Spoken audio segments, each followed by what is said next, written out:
যারা নিয়মিত শ্বাসকষ্ট এবং অ্যালার্জিতে ভুগছেন তাদের জন্য আজকের এই ভিডিওটি। আসসালামু আলাইকুম, আশা করছি সকলে অনেক ভালো এবং সুস্থ রয়েছেন। যারা অসুস্থ রয়েছেন তাদের সকলের জন্য সুস্থতার প্রার্থনা করছি। আমি আমির হামজা প্রতিদিনের ন্যায় আজকেও একটি নতুন টপিক নিয়ে আপনাদের মাঝে উপস্থিত হয়েছি। আপনারা অবগত রয়েছেন আমি গবেষণামূলক এবং চিকিৎসা রিলেটেড ভিডিও আমার ইউটিউবে প্রতিনিয়ত পাবলিশ করি। আপনারা অনেক সাপোর্ট করেন।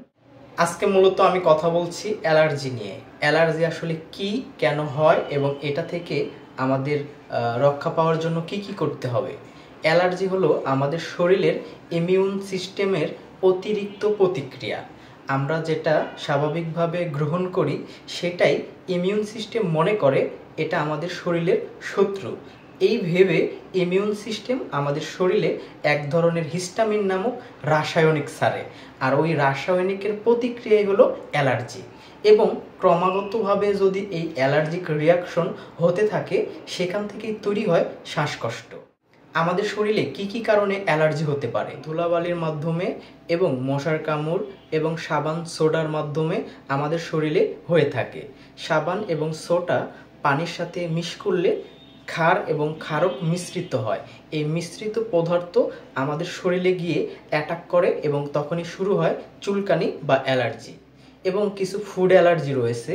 ফুড অ্যালার্জির মধ্যে পুঁইশাক, হাঁসের মাংস, হাঁসের ডিম এবং সেই সাথে মসুর ডাল, ইলিশ মাছ, চিংড়ি মাছ, আরও অনেক খাবার আছে যে খাবারগুলো খেলে সঙ্গে সঙ্গে শরীরে প্রতিক্রিয়া শুরু হয়ে যায় এবং এটা ক্রমাগতভাবে যখন চলতে থাকে তখন শ্বাসকষ্টেতে পরিণত হয়। সুতরাং যাদের ফুড অ্যালার্জি এবং স্কিন অ্যালার্জি রয়েছে তারা অবশ্যই এই বিষয়গুলো থেকে সতর্কতা অবলম্বন করে চলাচল করবেন, তাহলে অনেকটাই সুরক্ষাতে থাকতে পারবেন।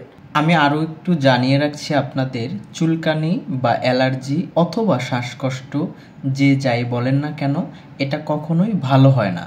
শুধুমাত্র নিয়মকানুন মেনে চললে অনেক দিন সুরক্ষিত বা ভালো থাকা যায় এবং চিকিৎসা গ্রহণ করলে এতে করে উপশম হয় এবং খানিকটা সময়ের জন্য স্বস্তিতে থাকা যায়।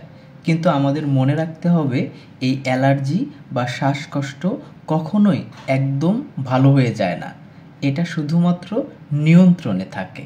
তাহলে বন্ধুরা আজকে এই পর্যন্তই, আবারও দেখা হবে নতুন কোনো টপিকে নতুন কোনো ভিডিওতে। ততক্ষণ সবাই ভালো থাকবেন। আসসালামু আলাইকুম।